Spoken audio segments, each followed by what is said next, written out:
Bonjour à tous et bienvenue donc dans cette vidéo. J'aime bien dire bienvenue. C'est un petit peu comme lorsque tu rentres chez quelqu'un, c'est bienvenue ici, bienvenue dans cette vidéo. On va faire déjà donc une intro, ça sera un débriefing d'hier par rapport donc au Fisker Océan. C'est dingue d'être quand même constamment en train de courir. Ce matin au final, j'ai discuté un petit peu donc avec Hervé, je suis rentré. Et puis j'avais des petites choses à faire avant, je n'ai même pas eu le temps d'enduire, je te dis tout, même dans une présentation et même dans un essai, enduire mon charmant toilette. Et demain il ne sera pas opérationnel pour l'anniversaire de ma fille. Bon, ils iront en haut, malheureusement, il n'y a pas mort d'homme. Mais c'est la course. Et ce matin, donc je vois en sortant de la maison le nouveau 3008. J'étais content, moi j'adore la marque Peugeot. Moi je trouve qu'à l'avant, j'ai le droit de le dire tout de suite, je préfère le dire, j'aime pas. Et l'arrière, l'idée est bonne de faire soit tu fais un véhicule coupé, un peu typé coupé, soit tu fais vraiment, l'analogie est parfaite, tu fais un Fisker Océan. 4,77 m. Je te remettrai tout en dessous lorsque je ferai la présentation. Le poids, il est lourd notamment. 2 tonnes 2 en sport, de mémoire 2 tonnes 4. Alors attends, je me trompe surtout pas de route. 2 tonnes 4 pour la grande autonomie, si on peut dire, donc les 4 roues motrices. C'est quand même un véhicule très lourd. Après, tu me diras, c'est pas pire qu'un Peugeot.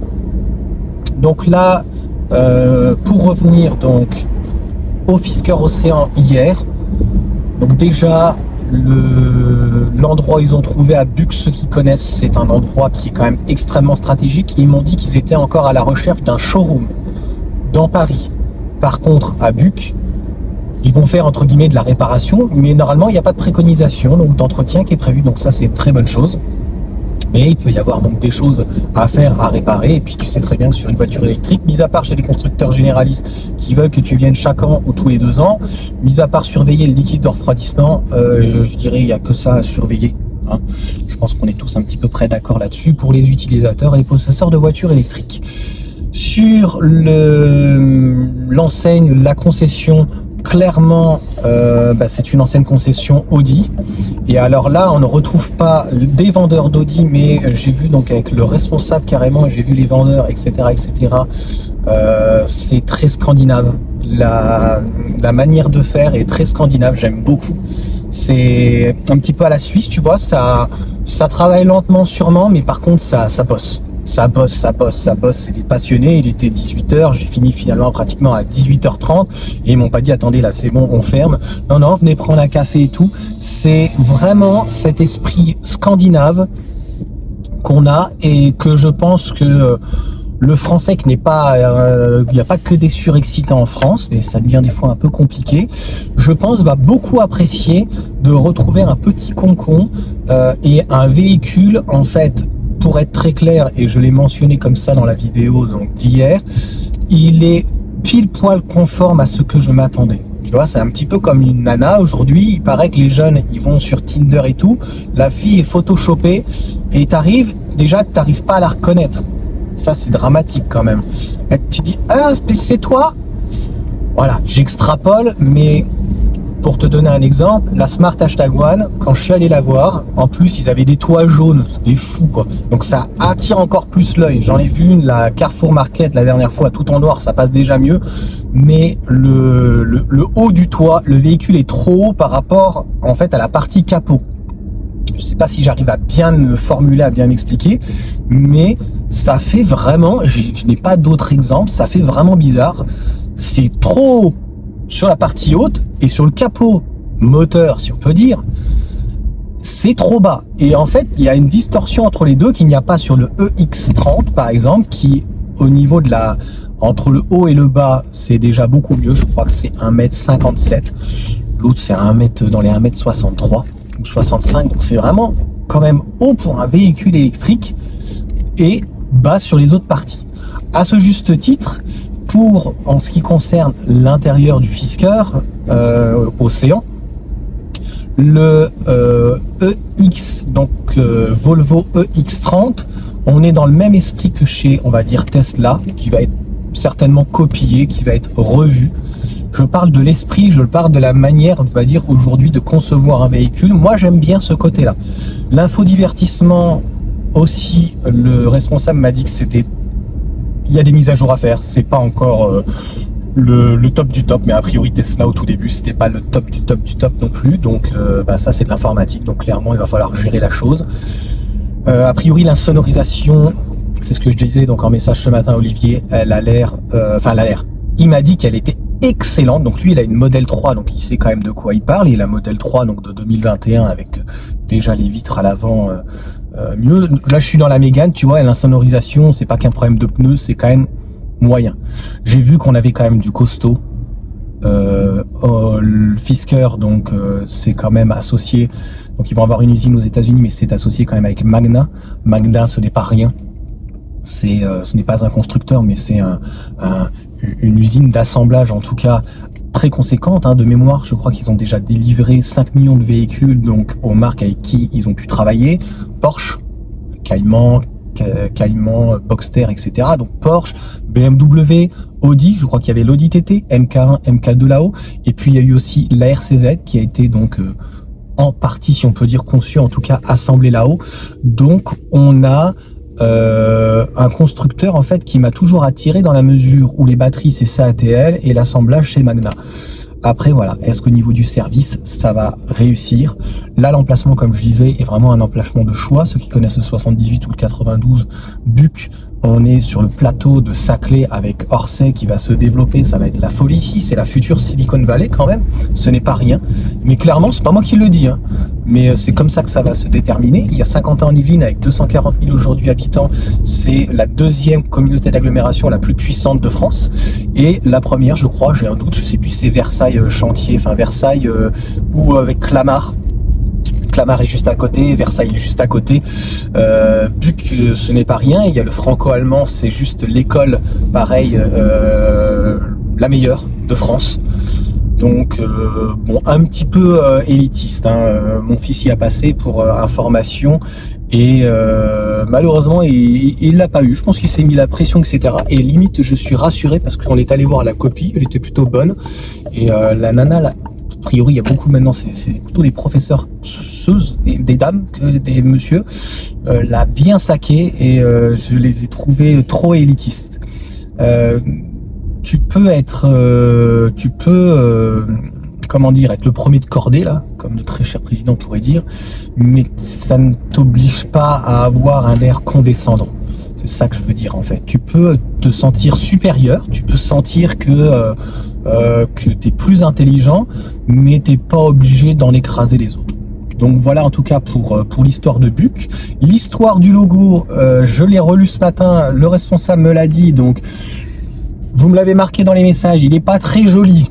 Bon, ouais, alors par contre en termes de luminosité le soir, ça demande à être vu avec l'océan en dessous, et t'as vu dès que c'est un peu dégradé la route, c'est quand même pas génial. Le logo entouré lumineux, donc c'est le coucher de soleil de Californie, puisque ce qui est bizarre c'est qu'on a Henrik Fisker qui est norvégien je crois, qui donc sa première usine est en Autriche et le siège est en Californie. Le coucher de soleil, les deux barres, il y en a une qui c'est pour lui, la deuxième, j'ai déjà perdu le nom, Monsieur Keller je crois, et en fait avec l'horizon ça fait une formation d'un H par rapport à Henrik. Voilà, les couleurs, les deux couleurs là, c'est bleu et orange, je crois, ça est toute mémoire là, ça flash quand même. Alors attends, c'est en direct live, je suis arrivé. Ouais, orange et bleu. Moi j'aime pas. Quand je vois le logo, c'est pas fantastique. Bon, on va aller faire l'essai du véhicule. J'aimerais bien avoir l'extrême et pas l'ultime, mais je ne sais pas lequel ça va être, on va voir. Mais en tout cas j'aime beaucoup c'est pas un flemme, j'aime beaucoup les relations qu'ont ces personnes. Pour le coup ils sont très business et voilà, ce côté scandinave on le sent et je trouve que c'est très agréable. On est arrivé, voici pour l'introduction. Donc c'était plutôt, comme je te dis, un débrief par rapport à hier, et on va passer à l'essai, le comportement routier et surtout l'insonorité a priori qui est, selon le responsable, vraiment très bonne. Et puis, je suis désolé, moi j'aurais vraiment beaucoup essayé donc le sport sans option, en 20 pouces, vraiment sans option, ce qui vaut. Donc j'espère que j'aurai pas l'ultime parce qu'il est quand même pas donné de mémoire. Je crois que c'est 76 000. Enfin, on se rapproche quand même des 80 000 euros. Logiquement, je ne sais pas si la peinture dans ces cas-là est gratuite. La peinture est à 950 euros pour certaines peintures.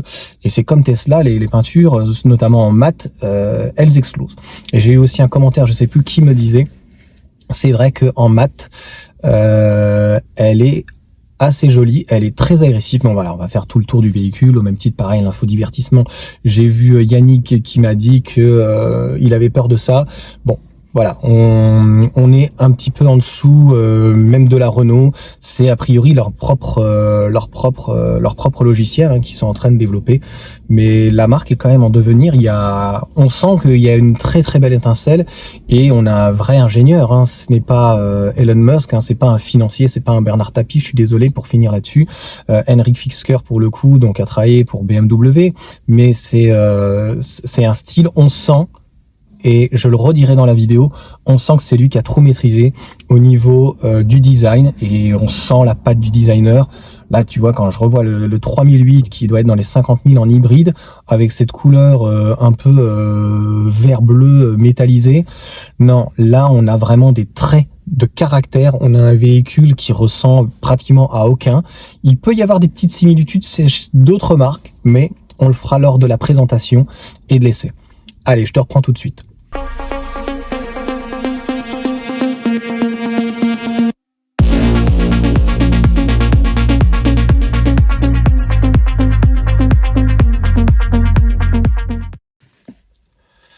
Alors je te reprends donc juste derrière, ça fait 3 fois que je refais la vidéo, je suis une catastrophe aujourd'hui. Clairement donc il n'y aura pas d'essai comme j'ai pu faire donc des essais quand je suis seul dans le véhicule, puisque donc j'avais la personne de Fisker qui était avec moi. C'est une personne donc qui est expérimentée, puisque ça fait 5 ans qu'il travaillait, donc il manageait une équipe donc Chambourcy et puis je sais plus à quel endroit, donc chez Tesla. Il a une Model 3, il connaît le challenge aujourd'hui donc chez Fisker. Ça va aller très vite, tu vas voir donc la vidéo. Sur ce véhicule, donc ils n'ont que des extrêmes jusqu'à la fin de l'année 2024. Donc clairement, on peut qu'essayer le Fisker extrême. Je vais tout de suite spoiler la vidéo. Le véhicule donc présenté que tu as vu hier, il est à 76 000 euros. Mettre 76 000 euros comme tu n'as même pas de bonus, c'est le prix en propulsion d'une Model 3 et d'une Model Y. À ça, que ça soit n'importe quelle version, il faut rajouter pour aller chercher la voiture à Buc, peu importe où tu habites en France, donc dans le 78, 980 euros. Donc de mémoire, il m'a bien dit 980 euros, ça n'est mentionné nulle part. Je trouve ça abusif. Il n'y a pas d'autre mot. Dans cette vidéo, j'ai bien conscience qu'elle va aller donc sur YouTube, que quelqu'un de chez Fisker, même chez eux, peut voir la vidéo. Donc le but, c'est pas de heurter la personne, mais il faut dire les choses. Comme je l'expliquais en fait dans ma première vidéo donc que j'ai fait en voiture, moi je vais faire en tout cas un appel plutôt à la communauté, c'est-à-dire que les personnes qui viennent de recevoir leur véhicule, notamment la Smart #1, mais aussi le Mach-E avec Olivier, je pense qu'il nous fera un essai, et puis de sa 370Z. Si Hervé prend un modèle Y, mais il prendra peut-être une Model 3, ça c'est lui qui décidera, ou avec Charlie sur une Model 3, le nouveau modèle, je préférais en fait que ça soit le propriétaire qui présente son véhicule, qu'il ait depuis 1 mois, 1 journée, 6 mois, 10 ans. Ça sera pas le même ressenti, on est bien d'accord, ça sera pas les mêmes questions, ça sera pas la même conclusion et la même expérience et le même retour, mais c'est beaucoup plus agréable, ça permet au plus de garder une indépendance à mon niveau, parce que, encore une fois, moi, ce qui m'intéresse sur la marque Fisker, c'est le Fisker Océan en sport. 42 000 euros sans option. À voir si tu rajoutes des jantes en 22 ou une peinture, un noir éventuellement, 2-3 trucs à moins de 45 000. Mais c'est une jeune entreprise. Je suis très enthousiaste sur le fait que ce que Henrik Fisker fait clairement avec sa marque, et puis derrière le petit, j'allais dire running, mais non, la pire, ça peut être très intéressant, mais c'est vraiment très cher. L'essai a été vraiment finalement très court. Je suis extrêmement déçu. Au final, dites-le moi dans la vidéo si vous voulez qu'on refasse un essai de ce véhicule, parce que vous ne pourrez faire qu'un essai finalement à Buc, donc si tu es à Bubblewed à 500 km, ça va être compliqué. Dites-le moi. Moi, j'ai pas envie. parce que en termes de comportement routier, et je l'ai dit donc dans ma précédente vidéo, ça s'apparente à un modèle X. C'est assez lourd, mais ça marche très bien, ça tire un petit peu de l'avant, rien de bien grave, mais je préfère les propulsions. Une pure propulsion, ça suffit largement. Chez Tesla, ils le maîtrisent parfaitement. Je ne sais pas pour la Smart #1, j'aurais bien voulu l'essayer, ou la Volvo EX30. Encore une fois, je vais en faire appel aux personnes qui regardent la vidéo, aux personnes qui sont abonnées. Si voilà, vous voulez m'aider dans des vidéos, ce type de vidéos, donc de présentation, parce que c'est toujours délicat. Moi, j'ai pas ma langue dans ma poche, et arriver donc dans un concessionnaire et dire voilà, je fais des vidéos, je fais des essais, le gars il va voir les polémiques, les machins, les bidules, il va penser à quoi? À son image de marque, j'ai bien conscience, et ça va le déranger. Mais toutes mes vidéos font partie intégrante, et que ça plaît pas, et c'est ma manière de vivre, c'est ma manière de faire. Je le fais d'une manière ponctuelle, d'une manière passionnée, et je pense que il y a des gens qui cherchent ma manière de faire, et dans la vie, voilà, je sais que je plais pas, je m'en fiche, j'ai dépassé en tout cas ce stade-là. Qu'est-ce que je peux te dire d'autre donc sur ce modèle donc extrême? Ça fait 3 fois que je refais au final la vidéo, j'ai des voisins qui sont passés, bref, c'était assez compliqué. Au final, il faut à chaque fois qu'on démarre le véhicule, il faut retirer donc les aides à la conduite.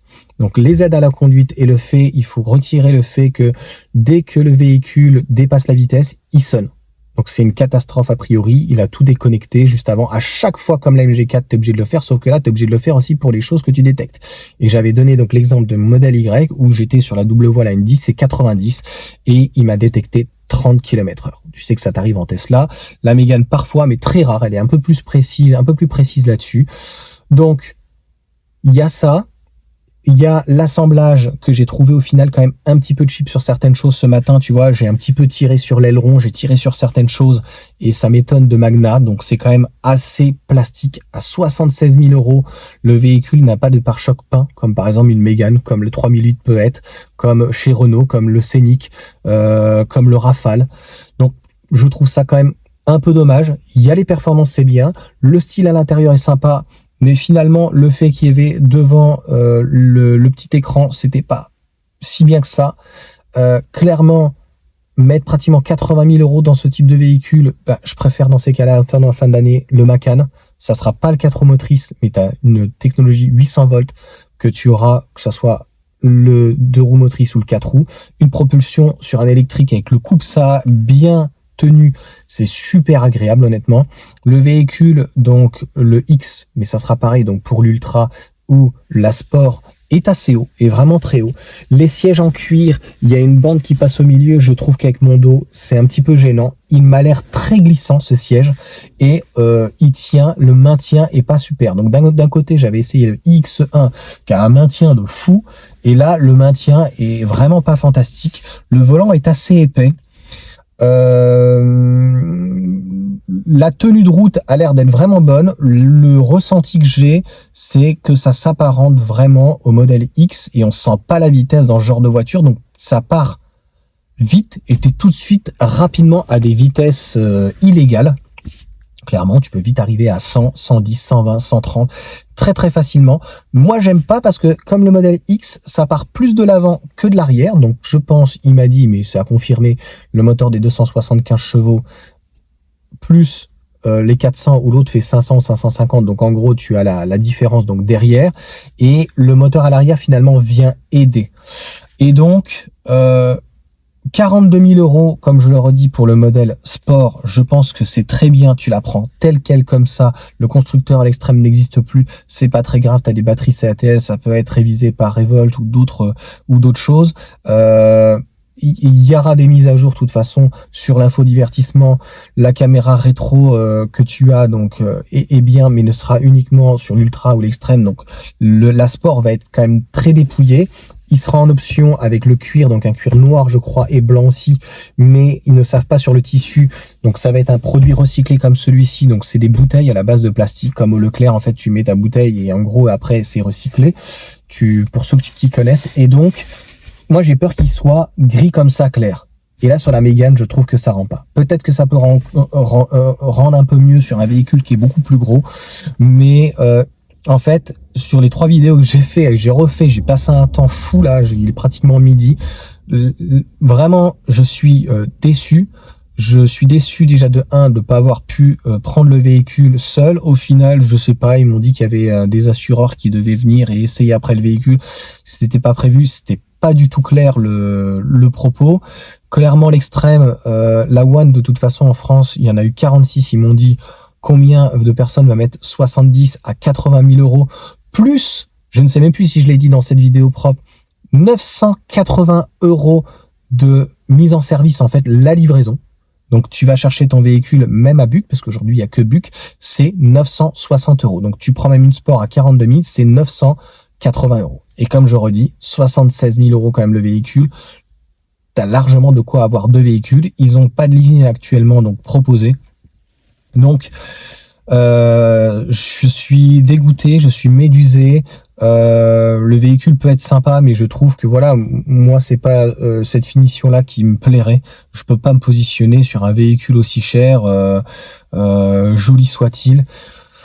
Non, t'as vraiment autre chose pour ce genre de prix. Donc dis-moi dans la vidéo si tu veux que je retourne faire un essai complet. Comme je te l'ai dit, moi, j'ai pas plus envie que ça. J'aimerais attendre que le modèle Sport arrive, mais ça sera pas avant la fin de l'année 2024 a priori. La pire, ça sera plus 2025. J'espère, je pense avoir tout dit parce que finalement, j'ai dû faire 3 vidéos, donc assez condensées. Il y a quand même la présentation du véhicule, mais c'est compliqué. C'est la présentation d'un véhicule full. Donc, les gens qui vont vouloir essayer à terme, l'année prochaine, mettons, la Sport, ça va pas être du tout ça, quoi. Donc extérieurement, même si c'est des enliveurs en 20 pouces, l'extérieur va rester tel quel, donc cet esprit baroudeur, en blanc avec donc tous les contours plastiques, c'est quand même très plastique les pare-chocs, surtout pour un véhicule de 70 000. Je te dis, le véhicule proposé, présenté, c'était 76 000 euros. Je trouve que c'est pas rien. Donc dis-moi ce que tu en penses. Je suis sincèrement désolé, voilà. Ça sera pas donc un essai pur, ça sera plutôt commenté. Et pour ceux qui ont eu la chance d'essayer un modèle X, je te le dis, c'est clairement pratiquement le même type de position, c'est le même esprit, malgré le poids de 2 tonnes 4. Ce qui est fou, c'est que ça me paraît extrêmement léger. Oui, ils m'ont dit qu'elle avait le one pedal, le mode break. Non, elle ne l'a pas en plus. Donc la régène est très faible par rapport à une Tesla, donc je ne sais pas ce que ça régène, vraiment. Je vais m'arrêter là, voilà, ça fait 10 minutes, je suis déçu. Je suis vraiment déçu, déçu de ne pas avoir pu vous transmettre, tu as bien vu, donc mes envies, ma manière de conduire, comment ça se passe. Donc si tu veux voir une vidéo qui est un peu plus profonde, celle-ci sera à 16h. À 17h, rendez-vous pour la Mégane, 1h12 je crois, et il y a un sommaire sur ces 1h12, tu regarderas ce que tu veux, il y a une partie où je mets la nuit, la présentation, la journée, j'ai fait l'essai sous la pluie, on parle du 18 pouces, on parle du 20 pouces, on fait la différence, je t'ai fait des accélérations sur l'autoroute, je me suis même retrouvé le matin bloqué, donc en partant comme un bébête sur Paris, direction A12, n'importe quoi celui-là, je te fais en ville. Vraiment, voilà, je vais pas te spoiler la vidéo. Le véhicule est bien. Je te laisse regarder donc à 17h et puis je balance donc finalement cette courte vidéo. Si tu veux voir l'intérieur, l'extérieur, donc mon avis sur ce Fisker, tu regardes, mais on n'a pas plus d'informations aujourd'hui sur le Fisker Océan Sport. Et c'est vraiment ça qui m'intéresse. Qu'est-ce qu'on a pour 42 000 euros? Sur ce, je vous souhaite une bonne journée et à bientôt. Je te remets en impression donc la vidéo que j'ai fait de la présentation. Donc tu vois, là c'est un véhicule extrême à 76 000 euros. Et donc tout le tour, c'est des pare-chocs donc plastique, type plastique. Donc là je cherchais où était pour ouvrir donc le coffre. Donc le véhicule est intéressant par rapport au vide, comme tu le sais, donc type californien, on peut toutes les descendre. Les panneaux dans l'ensemble sont plutôt pas mal, c'est propre, mais on est quand même à 76 000 euros. Ça fait quand même, je trouve, un certain prix. Dis-moi ce que tu en penses. Le cuir est joli en blanc. Après, il n'y a pas énormément de choix. C'est soit noir, soit blanc, si ma mémoire est bonne. Le bouton est tout en bas et vraiment particulier, pour pas dire autrement. Le seuil de charge se fait d'une manière assez haute.